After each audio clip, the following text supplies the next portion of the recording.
crossed that $100,000 month mark. And I'm like, you know what? I almost died getting here. Now it's time to give it to somebody who could do it bigger and better than me. So building businesses and helping others is pretty much my number one thing to do. I had a client of mine that we partnered with. Eventually I went into business with. Killed it, bro. I mean, from $0 to $1 million in close to 4.5 months. That's how fast, right? What's going on, guys? I am joined today by Jon Majak. Jon, really pleasure to have you on today. For starters, do you mind kind of just sharing your background as to who you are and what businesses you're a part of? You bet, man. So Michael, it's a pleasure to be here. I've been an entrepreneur my entire life. I've written my own paycheck for probably feel like I'm getting old, but probably 25 years, give or take. I've started the busiest pressure washing business in South Florida and built that brick by brick for 6-7 years. Actually, I had a lot of different pressure cleaning businesses that failed. And then eventually I struck gold and had the right systems, the right manuals, pretty much everything completely streamlined, where I was able to build a really powerful business that scaled. I sold the business and I had no intentions on starting Mr. Pipeline. But as you know, sometimes you're just called to do things much bigger than yourself. And eventually, after I sold the business, I was strong in marketing. People started coming up and saying, "Hey, Jon, can you help me grow my business? Can we help me grow Google Ads, Facebook, whatever that was?" And here we are, man, 11 years in, and we serve probably north of 500 clients. We are a leader in a lot of different industries, and it's humbling, dude, because that's just, for me, I don't do things to kind of be on the front lines. I kind of do things to serve people. My mission's much bigger, and I'd love to get into that with you. But for me, it's about showing up for as many people as possible, being God's hands and feet down here on this planet, and making some noise. So now I've got several businesses. We've got like a private equity firm that we're rolling out a bunch of different businesses. Mr. Pipeline supports a lot of them. And yeah, at the end of the day, man, I'm just an entrepreneur trying to do my best to help others succeed. Awesome. Well, you're definitely doing a great job of that. So just to backtrack a little bit, with Power Clean, that was the company that you saw the most success with and eventually sold. What year did you start and sell that business? It's a good question. I want to say probably 2010-ish. 2009 is when I built it. I think I sold it about 5 years later. It's our first year, took us a couple 100,000. Truth be told, it was me knocking on doors. I know you read Ring the Bell, so I had my rollerblades on. I was going from house to house, just trying to make something happen. And then we went from 200 to about 620, 630 on year number 3. And it was all because of Google Ads. It was all because it wasn't just passing out flyers. It was like we were in front of the people that were searching. And this is when there was like no real competition. So we just dominated. Everything came in. We went right to 7 figures like within 18 months, and the business became special. Awesome. So the year that you ended up selling, you were around 7 figures? Yep. We crossed that $100,000 month mark. And I'm like, you know what? I almost died getting here. Now it's time to give it to somebody who could do it bigger and better than me. Because for me, it's like that was just a vehicle. That was a vehicle to serve myself, to create some sort of life for myself and my family. But I knew that my calling was much larger. So I handed it to somebody who eventually took it and started gobbling up businesses left and right. And that's their calling, right? So we all kind of got to be able to keep our blinders on and focus on what we do best. So building businesses and helping others is pretty much my number one thing to do. For sure. So was that the last home service business that you were actually a part of, or since then have you been a part of others? It's a great question. So several home service businesses since then. So I currently own a windows and doors business. So that's doing really well. It's called Modern Day Windows. That's out here in South Florida. Another business that I had is, you know what, I'll for your audience, I'm going to peel back the layer and give you some unsexy stuff, because I had a client of mine that we partnered with. Eventually I went into business with, It was a garage organization type of business. So we put all our avatar, Michael, was nothing but high end Lamborghinis, people in Palm Beach. Killed it, bro. I mean, killed it. I mean, from $0 to $1 million in close to 4.5 months. That's how fast, right? Well, as I started growing that business, my partner that I thought I trusted with my life ended up creating a fake illness and took the money, depleted the bank account, and went missing, right? And I say this because it was one of the hardest, most challenging moments in my life. But once I got out of those really tough spots, I started realizing that God was doing this for me, not to me. And that's why I speak on mindset so much. That's one of the many reasons, because when you've been burned and betrayal is just like burning deep inside of you, you're driven kind of beyond belief to never be like that person again, or never ever walk like that type of person. But B, just put yourself in the right rooms with people you actually trust, people that make you feel good. You know those moments, Michael, where you're around somebody, you're like, I just don't feel right. You know, I kept feeling that, but I didn't listen to it because I was young. I was excited to have another business, and I was blinded by the money that came so fast. But it was wild, man. When it's all said and done, huge blessing. And since then, it's just been like, I'm invested into a bunch of different smaller companies, people with that I trust, that would vouch for me any day of the week, and I would trust at home with my family. So you live and you learn, bro. And that's what got me here today. Wow. I knew you were big on mindset. Reading your book, obviously mindset is a very big thing for you. But to hear you go through like a hardship like that, I mean, 99% of people, they experience something like that. They're going out of business, getting a 9 to 5, calling it quits, throwing in the towel. But for you to have such a positive outlook on something like that is absolutely insane. But also, I mean, it goes to show that the smaller things that people are facing that to them seem massive are really minuscule. Because I don't know how long ago this was, but this was probably at this point just a blip in your radar compared to everything you've achieved thus far. I appreciate that. I look at everything in life that there's no accidents.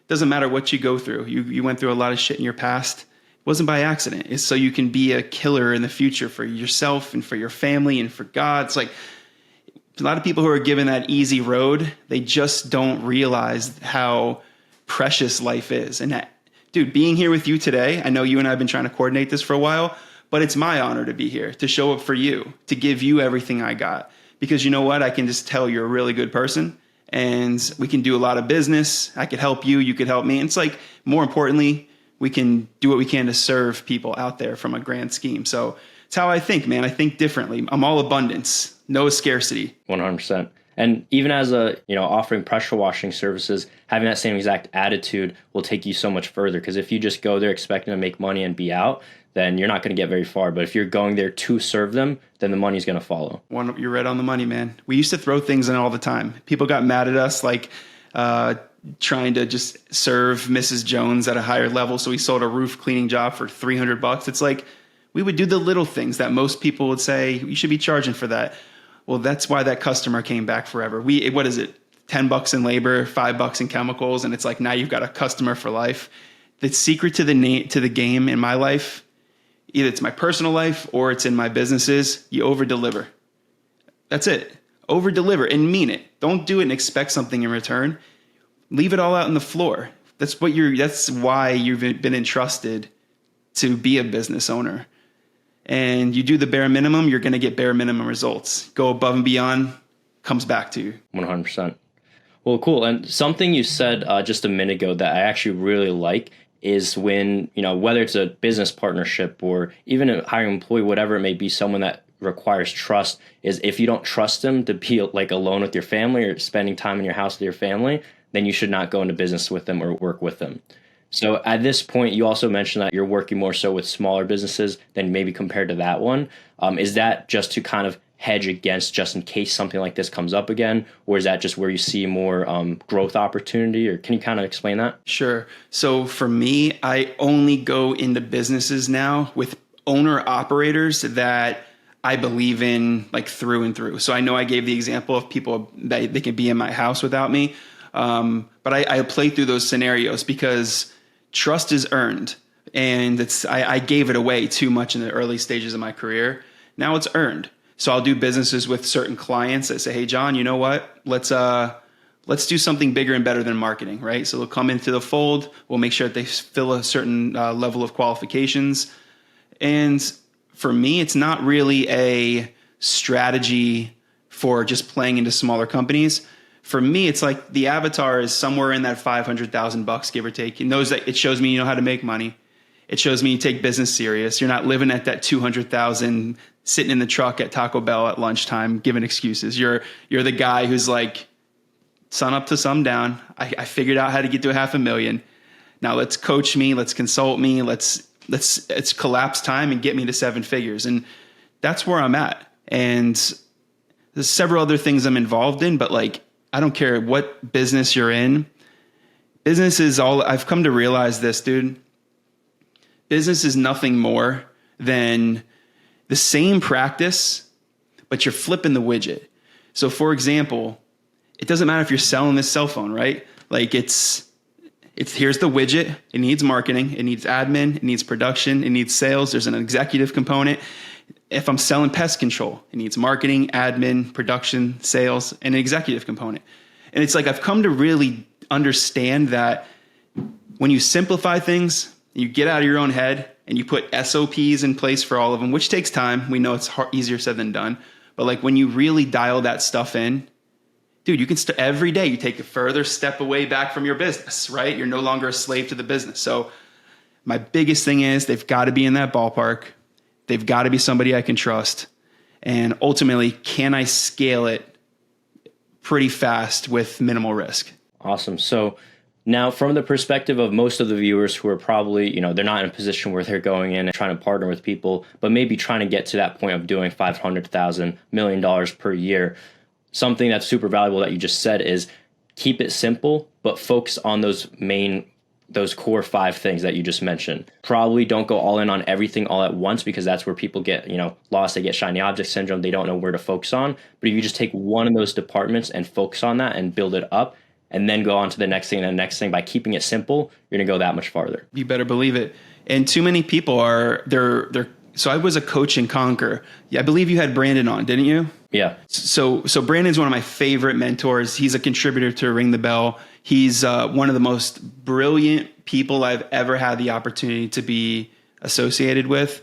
And I coached with him for 3 years, and I learned so much through the Conquer program. But my biggest thing was everybody's got these limiting beliefs that they're not ready to get off the truck. And that's why I scaled so fast back in the day. I said, you know what? I'm done. I don't care who's mad at me, who says you need to be out in the truck. You should be up here cleaning roofs. We all have been there. But there was that aha moment back in the day. I remember reading E-Myth. I'm like, wait a minute. I'm not really serving anybody by being the best roof cleaner. I can serve people by helping them create retirement plans, by helping them create more money for them, helping their family travel and get health care. And like that clicked.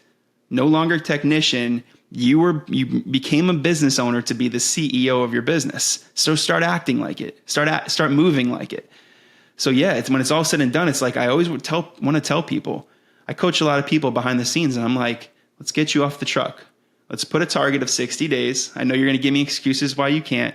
So let's put a realistic target, and then let's get to work, right? And before you know, it's like, dude, I didn't realize it, coach. I didn't realize I was able to get off the truck so fast. And it's like, it's all it takes. Little nudge with some guidance. You know how it goes, man. Yeah. And that's a good point too, is by writing it down, actually building a game plan and knowing what you need to do today, this week to accomplish to get there is huge, because the people that aren't making it happen aren't even planning it out. That's why it's never going to happen. But if you just plan and, take action on your plan, like you're so much more likely to make it happen. Even if not in 60 days, then 90 days, 200 days, however long it takes, it's way more likely to happen. Yeah. As long as your mindset is set on that, you reverse engineer what it takes and you'll make it happen.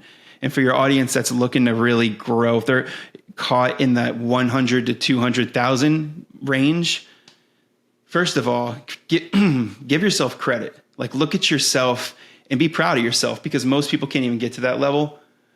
What comes next is a beautiful thing. That 500,000 threshold is massive. Then there's something that really happens on the climb to 750. That's a grind. I think that tells me if you're really built to be a next level entrepreneur. Because after 750, things start adding up quick. You're hitting 7 figures and you're moving. So don't doubt yourself. If you're in that world, do your very best to know that there's a breakthrough on the other side if you want it bad enough. For sure. And that all comes down to mindset, which once again, I know that's a huge thing for you. So aside from limiting beliefs and kind of keeping it simple, the stuff you shared, are there anything mindset related you feel like you should share with the viewers? Sure. So I think one of the easiest thing to grasp onto is understanding the power of controlling the gap. The gap is, let me put it to you like this. Your mind is so complex and it's wired to lie to you about so many different things. And I've come to understand, and Michael, I share this with you because there was a time in my life where I almost lost my life. And the reason I almost lost my life is because I had no control of the gap. The thoughts between my thought and my action. I thought and I wanted out. I was in pain. I didn't want to be here. So it was like I had no control of that gap. Now, it's like the stimulus and the response, if you will. I started studying the brain like crazy. And I said to myself, if I can somehow control that space between the stimulus and the response, I'm creating power. So what ended up happening is I started testing myself. You know how they do the cold plunge and people start to strengthen their mind and their body? Essentially, that's controlling the gap. Because when you get in there, you want to die. You're like, I'm out. This is the worst, right? You want completely out of that. So what I did is I go in the shower and I started flexing that muscle. So I go in the shower, I turn the shower completely cold and I'd get in there. And before you know it, it's like, I want out. Knives, like it just was the worst. That's when I realized how weak my mind was. And I said, I love this. Now I have a starting point. Then the next day I went in there and I stayed in for like 2 or 3 seconds in pain, didn't like it. And long story short, I kept testing. I kept going. Before you know it, I'm taking a cold shower for 5 minutes and I'm feeling it and I'm loving it. I'm like, what a beautiful thing that I just achieved. So I tell everybody, control the gap. Start small. If you're at a stoplight and you're getting pissed off at everybody that comes your way, it's because you have no control of your stimulus to your response. Control the gap, right? Take a deep breath. Look the other way. You've got that much more power than you did earlier. And you can apply it to everything, man. The way you treat your spouse, the way you react in business. And the harder and the more like flexed out that muscle gets, it starts to spill into everything in life, dude. So that's probably my best easy to apply mindset hack today. That's awesome. And that is a really amazing analogy because, there's so many people that they look at a few seconds jumping up to 5 minutes as being such a big jump that they might as well not even attempt it. But if they just go a second longer each day, a few seconds longer, eventually they're going to get to 5 minutes. Like if you don't give up, it's going to happen. And that exact same concept can be applied to their business. And like you said, anywhere else in their life. Better believe it. That's awesome. That's great. Well, cool. So really quick, something I wanted to ask was your strategy right now, it seems like, is to be a part of, many businesses. I'm curious, why be a part of multiple businesses as opposed to really trying to scale one business as far as possible? Because in the world we're in today, life is so unpredictable that you just don't know. Like you and I are in the marketing space. We believe in our hearts that we have a competitive advantage because we show up, we serve, we do our best to lead with authenticity. But the world has the ability to come crumbling down on you, whether we like it or not. And I've come to realize, like, for me, there's a book I read back in the day. It was by Felix Dennis, the creator of Maxim. He always said, spin baskets. Spin as many baskets as you can that all kind of talk to each other. And it took me a long time to get that because at the end of the day, I was like, focus on and dial in on one thing and go all in. Then when COVID hit, I said, you know what? I'm still going to apply that, but let me spin some small baskets and see what comes from it. Because as long as I don't get distracted. So to answer your question, I'll say the best way to do it is get your main diamond mind. Make it on point. Get that thing to a level to where your life is free. So I got Mr. Pipeline to a level, by the grace of God, where I'm not a slave to the business. I've got an incredible team, 50 people plus in there, killing it, all but probably smarter than I am. Remember, they needed me to be the CEO. So it's like they're all doing their thing, building great lives. And because that basket is so strong, I can step away and start thinking about things of how else can I serve my clients? And that's the best way to do it. Don't get that entrepreneurial ADD where it's like shiny rock syndrome. You'll be digging a grave fast with that. So be very careful with that is probably my best advice. That's great. I imagine a lot of people get shiny object syndrome, and before one business is at a point where they can step back from it, they're already starting something new, which is why they get bottlenecked over and over again. But what you're saying is max out, your capabilities in one business, remove yourself from it, basically get to the point where if you were gone for 6 months, it would still grow without you. At that point, you can put your energy towards something else. Yes, right on the money, bro. That's great. Awesome. Well, I know we're kind of short on time now, so this was great, super valuable, and I appreciate you hopping on. Anyone that wants to learn a bit more about yourself and maybe connect with you online, where could they learn a bit more about you? Cool. Jump on my social. I'm on Insta, TikTok, all that stuff. You can just search Jon Majak, JONMAJAK. You can visit jonmajak.com. Again, JONMAJAK.com. Dude, for me, it's a give back. I've been doing this for a long time. If anybody's interested in Mr. Pipeline, awesome. If you got all that stuff covered, awesome. Just know that I'm here for you. When I was at my lowest moments in life, I just wished I had somebody that gave a shit. I want to be that person for you. So if you're struggling in mindset or you just need some business advice, don't worry. I could care less about your money. I care about helping you because that's all I really need, all I really needed. So I want to be that light for others. That's amazing. And you also have an amazing Instagram account and your social media posting like very motivational posts all the time. So for anyone else that needs that boost of motivation, definitely give them a follow. Thank you, bro. I appreciate that. Get yourself Ring the Book, will you? It's time to grow your business. I almost lost my life creating an audio book. It couldn't have been any harder. So get it out there. You'll find out. It's like the name of the game is execution. Mindset, execution. So if you're looking for a good read, that's always you're looking for a good listen. You got my word. You won't regret it. Yeah. Personally, I've read the book. It was amazing. So definitely recommend anyone else check it out. But yeah, once again, thank you for hopping on, Jon. Pleasure. Thanks, Michael. I appreciate you, man.